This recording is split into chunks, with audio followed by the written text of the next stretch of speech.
Hello, in this video I will show you how to install Microsoft Edge browser on TECNO Spark 20p.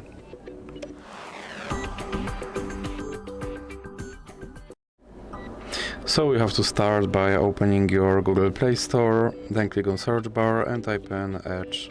Now click search and click install.